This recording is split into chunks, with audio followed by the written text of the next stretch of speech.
everyone, and welcome to Chief Science Officer's Zoom In on Science Calls, where we learn about STEM professionals and their careers to better understand the impact of their job in modern life. My name is CSO Vivek Raj from Kenya. I'm personally excited to host today's call, so for all of us to enjoy the experience, please mute your microphones and post your questions at any time during the presentation in the chat box. We will be sure to have time after the slides to be answered as many as possible. As you may recall, Ms. Mark joined us to showcase his Markerspace. Please welcome back Mark to Zoom in on pop-up books. Mark, can you tell our participants a little bit about yourself and your work? Please share your slides. Yeah, I'm Mark. I didn't bring slides because I figured I'd go through that actually using the pop-up book. So those will be kind of my three-dimensional slides. So we'll do that in just a sec. But you know, I grew up in Alaska, and I always had to just kind of find things to build or to do or to make using what was around. So I guess I carried that into my career, and now I make lots of things, but mostly like to help other people build the things that they dream of. Yeah, let me just kind of tell you a little bit about the pop-up book, and then I was going to actually show you guys how to make some of your own too, just real quick at the end, and then we can talk about the other questions as well. So I've got this. This is actually a pop-up book behind me. It looks kind of small from this angle, but here's my coffee cup. Everything has to be referenced to coffee. So you need to know that as grown up, that coffee is important. No. And so this is actually, that's the size right there of the pop-up books. And let me go around the corner here. And as I said, so hi, here's the pop-up book. It's a little big because whenever I make things, I like to make things that are just different, I guess. So this one I started with, and actually if I close the pop-up book, okay, my case goes away right there. So this is my company design case, and I was kind of tired of just people being on their phones all the time. And so I figured that I'd just build something that was a little bit bigger and kind of help people to not just go sleep at work or at home or at school, but actually make things. So I did that, and I do a lot of curriculum. And one of the curriculum pieces that I did was this thing called the Innovation Cookbook. And so Innovation Cookbook's kind of using Intel Corporation hired me to help develop that. And we're actually putting out a whole bunch of stuff here in the next couple weeks. So I'll get that to you guys where you guys can download for free. This is kind of a sample of what we've been working on for curriculum wise. And there's the actual whole book here that you can talk about. It's in, you know, you can kind of whiteboard and brainstorm your ideas, or even you could make your own cover and grow a plant out of it. That's a plant from last time that we talked. So, you know, and it's really cool to actually be able to make things that are fun, but part of my job and what I really like to do is make things that actually have a change to them. And so this one is actually, you know, it's really important, and you just got to really think about big things when you're making things, so that you can kind of bring those ideas to life, just spark things and light them up. So I really like global sustainable development goals, and I like to try to make big things happen. If you're doing big things, sometimes you really have to, like, it's like a heavy lift, and you guys are, you know, it's like these big things that you want to do, and you have these big dreams, and you just don't know if you can kind of make them happen. But sometimes you can, and when you do, you can just spark things and really have a lot of different, you know, a lot of different stuff that just goes on by just dreaming big. So that's what I got for you guys. That's an intro, if you like an intro there. And Hope's liking the intro there. Thanks, Hope. And so yeah, I'll show you off the pop-up book here in a little bit, but those are my slides. Did you like my slides? Okay. It was awesome. All right, what's next? Let me go turn off. That's actually a light activated switch there. Let me just turn off my light. There, see, it goes slower. Faster, slower. Okay. Nothing like having a full-size desk lamp in a pop-up book. That's what I'm saying. All right. I don't have the questions in front of me. So what were the other questions that you wanted to ask? Or there's a bunch of stuff in the chat I see. Sure, Mr. Mark. Thank you very much for telling us about your work, Mr. Mark. It's evident you're truly passionate about being a maker. While we are learning about you, what you do, participants have left questions in the chat. But let's start with a question I had prepared. Who was your mentor as a child? I'm gonna say my dad. Really, he took like a deuce and a half, which is this old army truck, and he welded DC-10 like airplane tires to it. And I think as a kid, they seemed like they were as tall as me. And not just my dad, but all the guys that worked. He was an Air Force guy, worked on a base, just kind of that same thing about growing up in Alaska. Just built things. So that he built a swamp buggy like that, and it's like crazy. And I guess I just grew up around crazy, so that's what I do. Okay, that's great. And the second question is, what is your favorite area or tool in your makerspace? Yeah, I looked at that one. Everybody seems to like 3D printers. I just don't. I think they're cool, but I think my favorite one is just kind of low tech. I'd probably say the whiteboard. I mean, it's kind of boring, but it's just and sticky notes, anything just to brainstorm ideas. You can get kind of stuck in these tools, and then you just end up downloading and fiddling. But until you have a good idea, you don't really want to make anything using them. My second favorite tool other than the whiteboard probably be a computer numeric controlled mill, a CNC mill, because it's got like a drill and it moves around up and down and over, and you can just subtract away a lot of material, and you can make some pretty cool stuff. Laser cutters are fun too. Yeah, actually, see, I don't have just one. Whiteboard and things that, whiteboard and laser cutter, CNC. I'll stick with that. That's my final answer. Thank you for your answer, Mr. Mark. And my third question is, what advice would you give to your 14-year-old yourself? Yeah, 14-year-old self. When you have ideas and you just want to get them done, sometimes you can rush. So I think I would tell my 14-year-old self to not rush and to be more collaborative, more letting other people be part of it. And I think that's hard as a kid because you have an idea and it's really hard to communicate the idea to somebody else and have them be part of it. But man, it's just, you can't do big things by yourself. And I think I said this last time, nobody's a Da Vinci anymore. We just can't know it all, right? So find people and your weakness and their strength come together, and now you make some awesome stuff. So yeah, just be more, less stubborn maybe, but still driven, but just available to let other people in and really listen to ideas, collaborate. Yeah.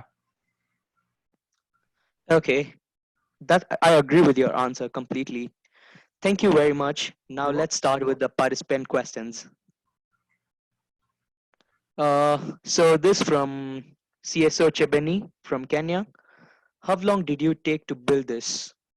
Yeah, I just did that last like an hour before no, I'm kidding. Well, I wanted some guesses. What do you think? Put them in the chat. What do you think? How long do you think? We could say, and there's let's just say per page. Oh, yeah, so 2 weeks, 7 weeks. Okay, the whole thing, yeah. A week, around a month. Okay, good. It might take a year for me. It took me well, how about this? I had never built a pop-up book before this. So I got on the internet and I started learning, and I did a couple iterations. My first one didn't work. I've actually got a piece of it over there. I'll show you in just a sec. I did a first real low, quick iteration. It probably took me a couple weeks just of tinkering, but I bet maybe 10 hours for that iterating, that trying and failing and trying again. And then each page, when I finally had my idea, each page probably took me a good day. So a good 8 to 10 hours. And then one time I spilled coffee on it and I almost had a meltdown. Well, actually I did have a meltdown. I was like on my knees, just like, oh, this is not good. And I'm like, paper and coffee doesn't go together. And I was just holding it till I was using it to like hold the glue to dry. I don't know what I was thinking. Anyway, yeah, so minus the coffee, I bet it took me, I think it took me about 5 solid long days. But I had some cool iterations along the way too. That's really creative, Mr. Mark. Thank you. So let's go to the second question from CSO Dia from Kenya. What is the biggest and the smallest pop-up book you have ever made? Yeah, you know what's really fun is people, and that's a great question because people love really small and really big, right? And I think that goes back to that collaboration portion. When you guys make something, you can only make something by yourself so big. But man, if you get like a bunch of people together and you each say, I'm going to tackle one thing and it takes you a week, and then you put them all together, it can be massive, right? This is probably one of the biggest things I've made just in like an analog piece. Just a sec, I've got something over here. But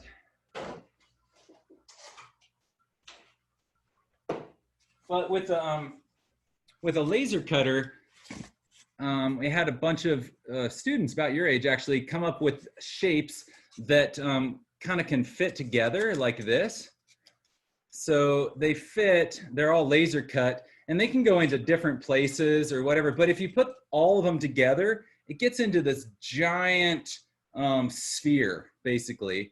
These are the cardboard prototypes, but the wooden ones. And so I took that to a conference, and we gave everybody one of these at the conference, and they hacked it. They added lights to it and sound and colored it and whatever. And then we plugged them into this giant tree. And that was pretty big. That was, you know, bigger than me. So I'd say that was probably the biggest thing. Smallest thing, you know, I think the smallest cool thing I made was this. I took a whole house light display, like I said last time, and miniaturized it onto my sweater or sweater vest, an ugly sweater. And it had so much stuff going on. It had lights and everything going in it.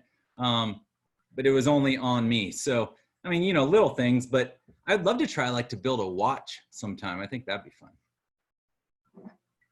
All right, I'll be done with that question. I'd go on. Sure, that's a great answer. So this from CSO Lauren from Arizona.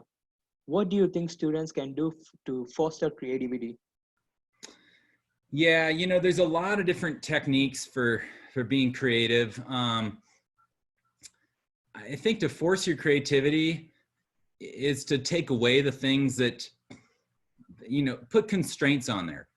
If I tell you build something and you go, and I say, okay, how about we throw down, just get sticky notes, write down an action, like 10 different actions, 10 different materials, and 10 different locations. And then randomly pick an action, material, location, and on that triad of 3 things, brainstorm around it. And that kind of triad brainstorming of guardrails really does help force creativity, because now I have to build a, you know, I pick beach as my location, I pick bike tire as my material, and I pick running as my action. Well, now what am I going to build that's going to be for beach running with a bike tire, right? I mean, those, it starts making, kind of changing your creative thoughts and how you're putting things together. So the fourth question is from CSO Gary from Kenya. What was your most hard and best part of making such pop-up books, and how did you deal with them? Yeah, you know, I got pretty far on that iteration, right? And I had to abandon it because it just didn't work. Just a second, let me grab it right here. I should have kept my, you can just hear me pulling things out of, all right, just a sec. No, really, I'm still here. I make lots of noise, so it sounds like I'm doing things. Okay. This was my first iteration. It's a pipe clamp. And I thought, you know, I would need something with pieces of PVC on it. And I attached each piece of PVC to the page because I thought I would need something to kind of rotate around like that. And then I attached this to a sawhorse. So if it was on the end, this would be the spine and the pages would flip. the problem is, and it worked beautifully. I was like, wow, this is great.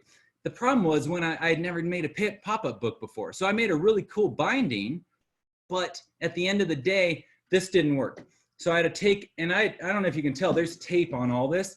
I had to painstakingly tape like 3 of them on each page or piece of wood. And so that was challenging. And then I did it and it didn't work. So then I went to like plan 2, which was, all right, let me just do some tape here and tape my book together. And that actually worked better because pop-up books actually have to be, their tolerance is like right on the crease. And so by having a diameter on there, the paper engineering, the mathematics of it was all off, because every time I would rotate it, it would just rip, right? And then I would have to leave gaps and I would have to factor all these gaps in. And at the end of the day, it just wasn't worth it. It's a lot easier with a crease. That's so imaginative. So the 5th question is from Vritik Goswami from Kenya. How can we start a makerspace at this age? How did you start, and what part of your life do you think led you to this point? What advice would you give from? Yeah, you know, I mean, my first makerspace was only in 2 months of the year in Alaska, I guess, outside. And I'd just go around to people that were building. People would build a lot of stuff in the summer because that was the only time that wasn't too cold or slushy. And the light was out, and you could stay up until like midnight because the sun didn't go down till midnight. And so in summers, you just were awake. And I would go around and I'd ask people if I could kind of pick up their scrap wood, and I could take their old nails that they had hit and bent. And then I'd straighten out the nails, and I'd go to the woods and I'd build a fort. You know, my dad had the adage, one man's junk is another man's treasure, which you can take way too far and become a hoarder, and just have lots of things in your basement that you don't need. But at the same time, within reason, it's nice to just be able to have some things to pull out and go, I can destroy that. It's just old material. So I would say to start your own makerspace, look for old stuff, recycle, anything that you can stick together, sew together, tape together, and start being creative. And once you get that creative process of ideas and you've kind of gone through the prototypes, then you can move to bigger things. This one doesn't have a ton of technology in it. You could do pop-up books really easily, and it'd be a fun way to start making. Thank you very much for your participation today. Before we close this call, what advice would you give to us as a young leaders for our future? Yeah, I think the collaboration portion, I think just embrace failure, right? Embrace things not working, right? Take it from me. They haven't worked. And I think it's great to be able to say, hey guys, look, this awesome thing. And it is, I mean, this is a prideful book for me. I'm not throwing it away anytime soon, but it's really hard to store, especially with that lamp on there. But yeah, just embrace that failure. Last time I said fail smart, right? But at the same time, fail often, right? The more that you're used to failing and not making it this bad thing, the better you're going to be, because you're going to be comfortable with it. I mean, just think about this time in our world right now with people having to change everything they're doing. There's some companies that have or restaurants or whatever in my area that just closed and didn't have any opportunities to do anything different. But there's a lot of people that have been creative. And if they hadn't tried and failed before, I don't know if they would do that right now with their business, right? They'd probably take the safe route. So ask yourself, what's a worthwhile risk that you can take that's low investment and low cost if you fail, and then get comfortable with it there, so that when a really big risk comes along that is probably worth taking that risk, you're comfortable failing, but hopefully you're more comfortable and have the wisdom to succeed in it. Yeah. Do you guys want to see kind of some of the different pop-up pages too? Yeah, Mark, that's one of the things that I heard in the chat. They would love for you to show like let's do a little close-up. And then if you have time to show them a few secrets in making a pop-up. yeah, let me show you the secret real quick. I mean, there's a lot of different ways to do it, but let me just I got my camera here set up. Like I said, there's a couple different folds, and pop-up books are really easy. All you do is you take a piece of paper and you start folding, and it's all about, I've got that rock from last time. You could use a ruler, something, a nice crease, because like I said before, that crease is important. And then you just take another piece of paper that's folded. I'm just gonna cut, I don't know, cut a little bit off here, make it like this big. And then you got two options here. You either fold it this way, right? Or you fold it, I'll get my ruler. You fold it along this edge, or you fold it along this edge. So I'm gonna fold it, I'm gonna go this way, because I already did the other one. And so what I'm gonna do is I'm just gonna put it down here at the edge, and I'm just folding it. So I just picked a spot, and I'm just going to crease it. Use my thumbnail there, kind of crease it back and forth. And now I've got this little crease. I don't know if you can see crease in there, but I'm gonna cut it right here, right? And so you've got this, and now and there's a couple I won't spend a lot of time in examining because you guys can get online. I'm just gonna cut up just a little bit here, and I'm gonna crease it again at that same kind of angle, so that I've got this like flange basically here. Can you see that? Right? With my crease. And then I'm just gonna align my creases in my book here. So if here's the creased paper, I just put one here, and I get some stick glue, or I like this contact cement, but rubber cement, whatever. I just put it right here. The secret here is getting the two creases to line up. So one crease and the other crease, and I'm just gonna lay it down.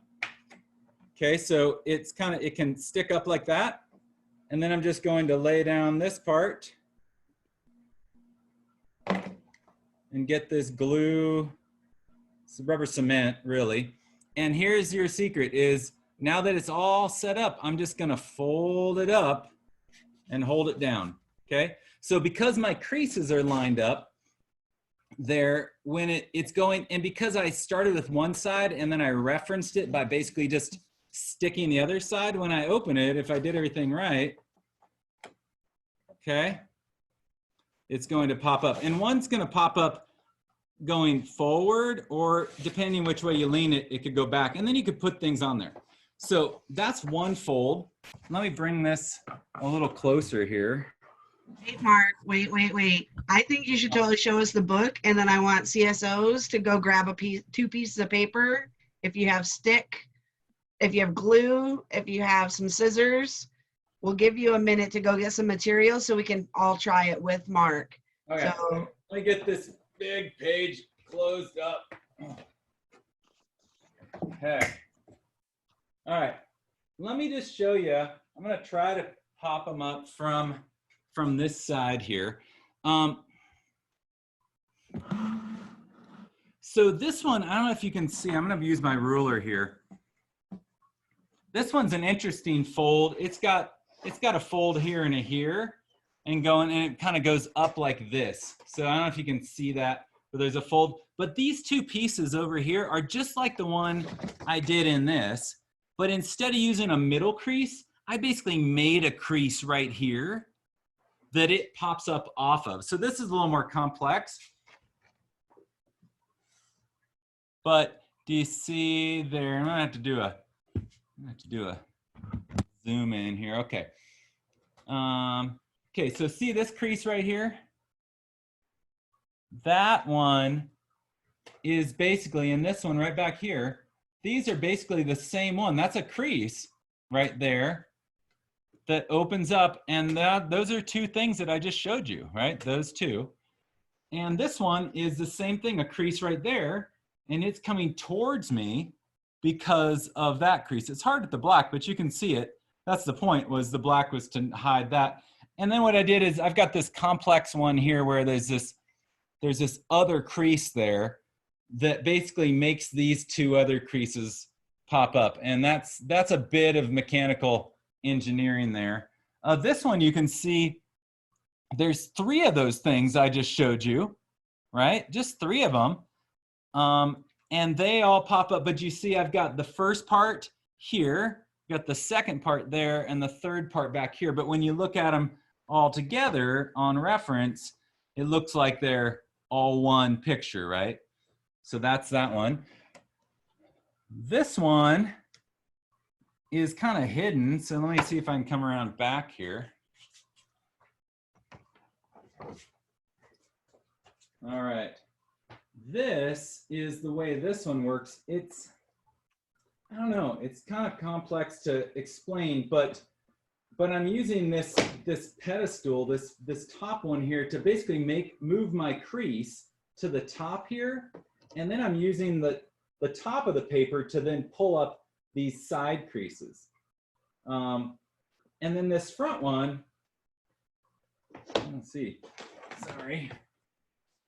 Yeah, I start out with the easy ones here. No, this one, let's see, can you see it? Yeah. So this, you can kind of see it, it basically squares itself out. And then I put hinges on it just because I guess it wasn't complex enough.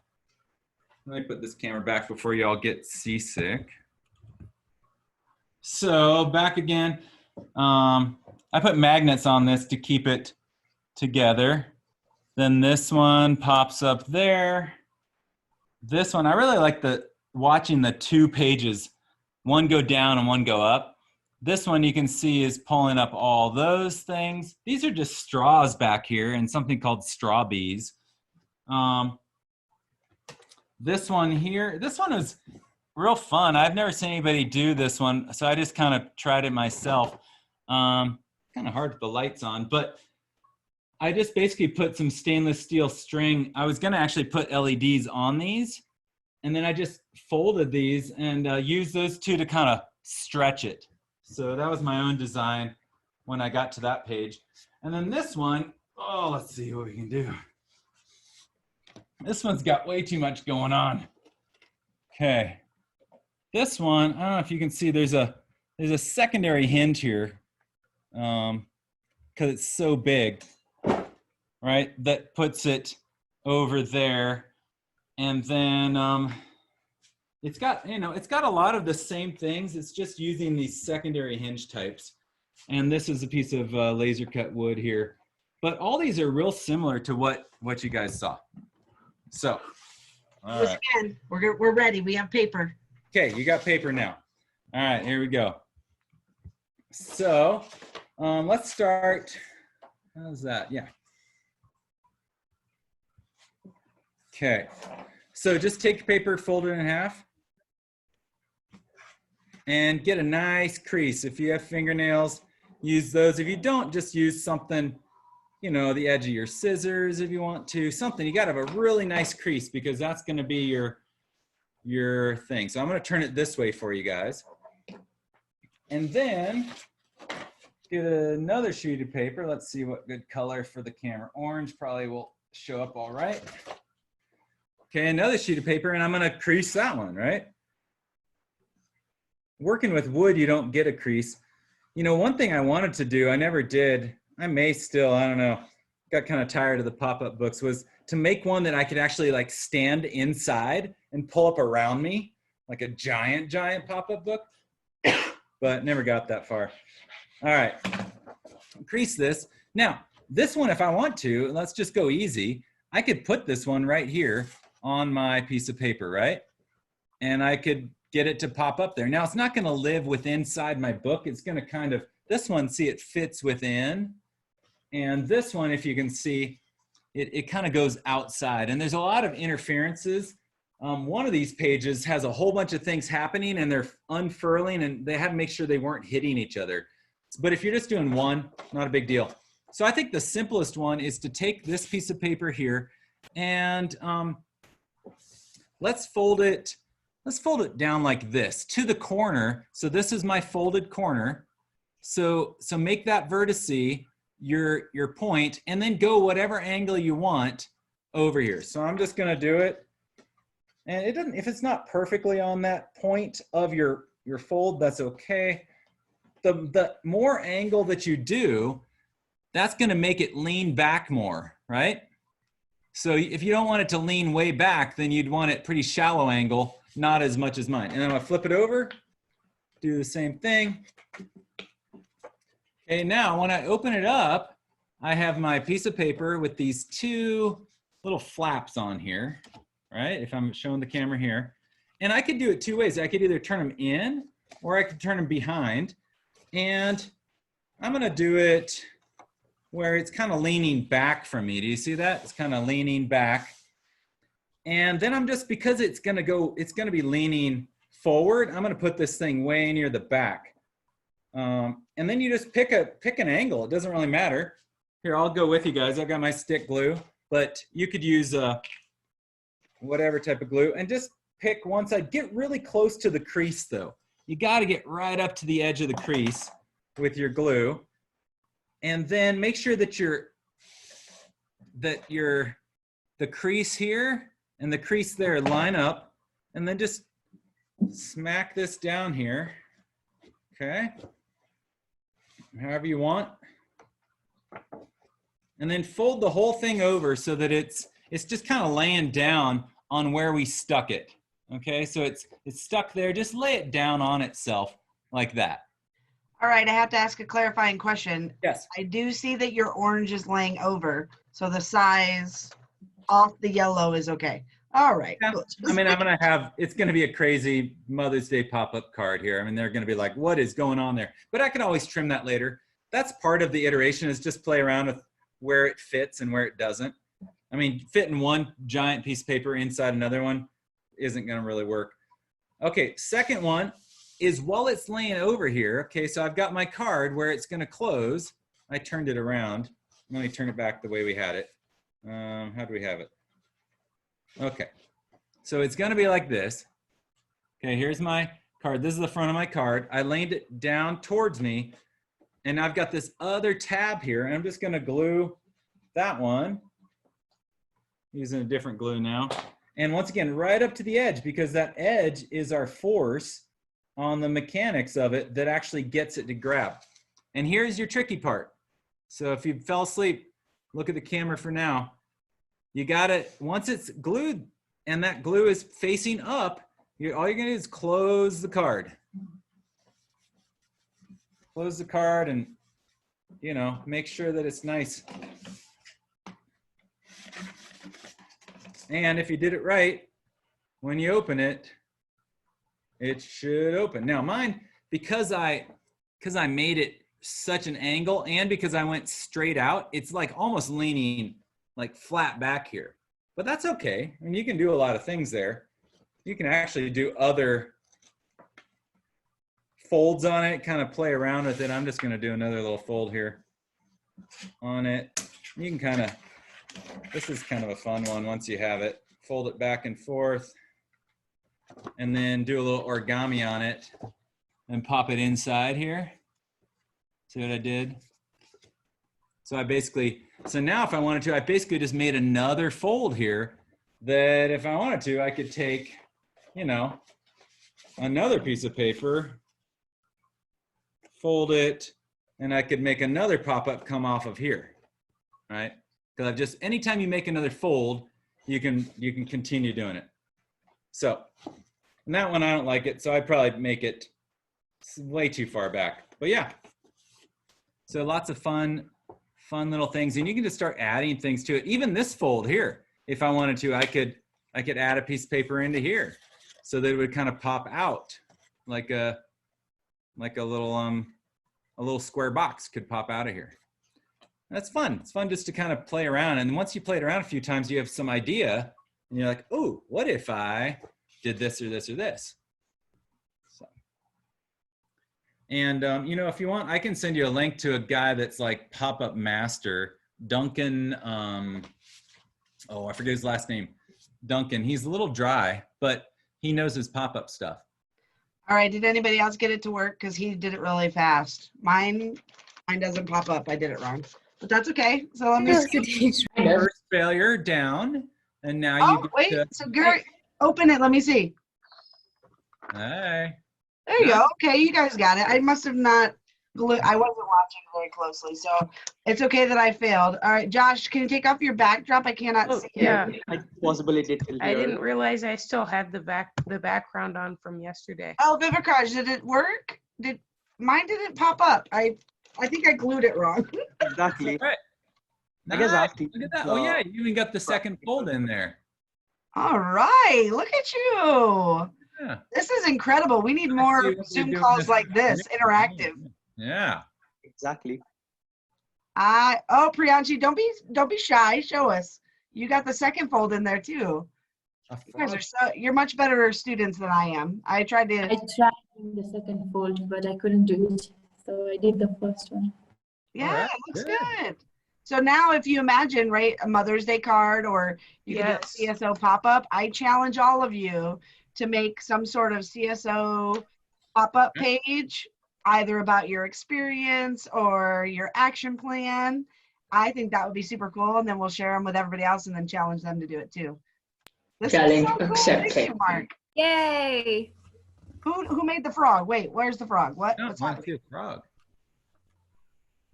Where's the frog?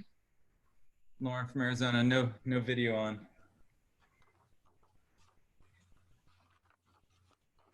Oh, bring it Hi. closer. Come on. Oh, it's not coming well, but I made a frog. So like you close it, right? He's And cute. then when you open it, hello, my name. Yeah, nice. And, you know, you could use it for like kids story time where you show the book this way instead, and it even kind of was this could be like the dress of some character of your book. Oh, right? that'd be fun. So I mean, you have to think about, am I going to show it like this to kids, or am I reading it myself like this? Play around with it, and then think about interference. Let me show you one thing here. On this page has a lot of interference. Do you see this? See how they almost are hitting each other? And some of these things actually, they kind of, I don't know if you can see over here. See over here? There's just a lot going on, but you can have, this one's going backwards, this one's going forward, this one's going forward. So you can have things going backwards and forwards, and it can add a lot of fun when it unfurls.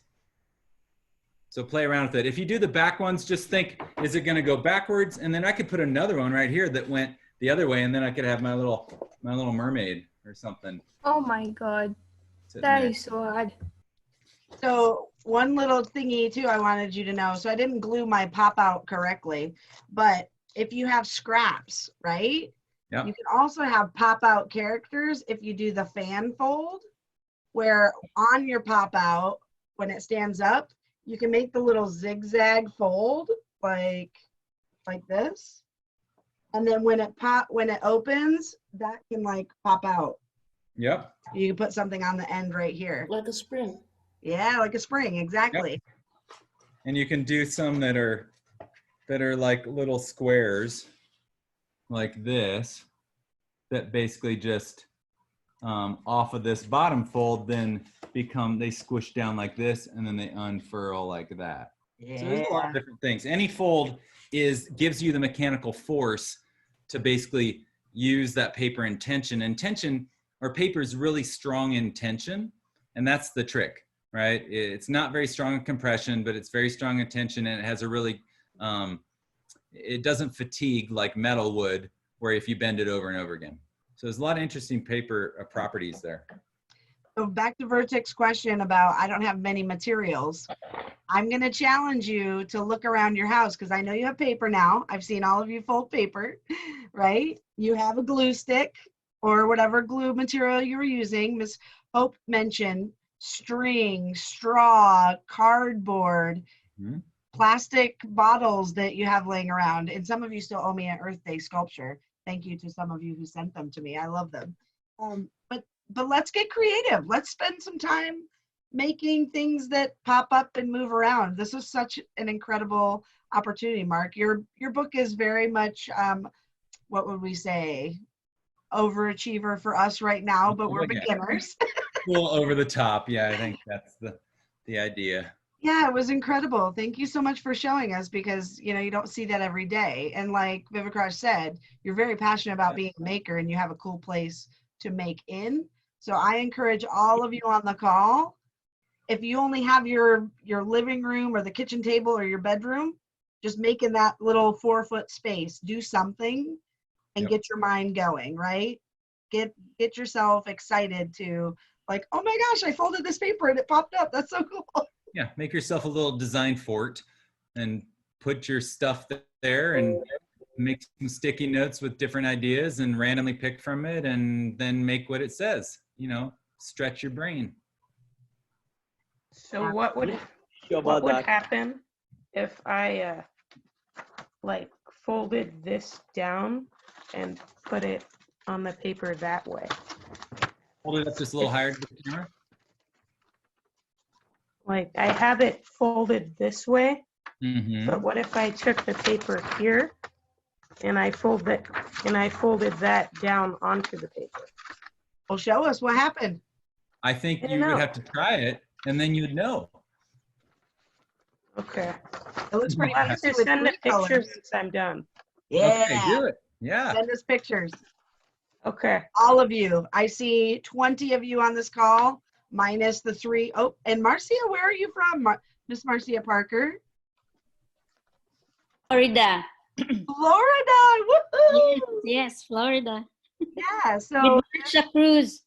yes, I love Marcia. She's probably the sweetest person. We have the same name, although spelled differently. Well, thanks for joining. Wasn't this fun? Yes, it is. And Mark is truly amazing creator. I am really, really amazed by your skill. Well, thank you, Marsh. Well, thank you so much for joining us. And we really want to get more Florida CSOs on. So I know you guys are working on kind of. I reminded my CSOs, Haley and Michaela. Nice. Uh-huh. Perfect. Chibeni, what do you think? Did you try it? Yeah, I did. I tried it. How did it come out? Yeah. Don't worry, mine didn't. Oh, We you're have smart. lots of time You guys are so much. We have lots of What happened with the first try? being quarantined and all. I think I need to stretch my brain a little bit more than you I guys think are this is my great. new hobby. There you go. New hobby, yay! I love it. Imagine your action plan books, right? If you're trying to encourage some 3rd graders to learn about science, you can make these pop-up pages and to go with your demonstrations or whatever project you're doing. So awesome. Do you have, I know, Vivikraj, you did a great job. You want to go ahead and close out our meeting? Sure. Again, we thank you for joining us today, Mark. I personally love this interactive science call. You are an inspiration to many of us, and we hope that you can participate in another call someday as we continue to zoom in on STEM. CSOs, please unmute and we will close with our motto. CSOs, don't just hope it happens. Make it happen. Thank you, Mr. Mark. Thank you, Ms. Kelly. Thanks, guys. It was great. Excellent job on hosting your first call. You were incredible. Great Yeah, work, good job. everybody. Mark, I think we might have to get like a monthly session. I think if you're willing to come back, you might need to be like the mentor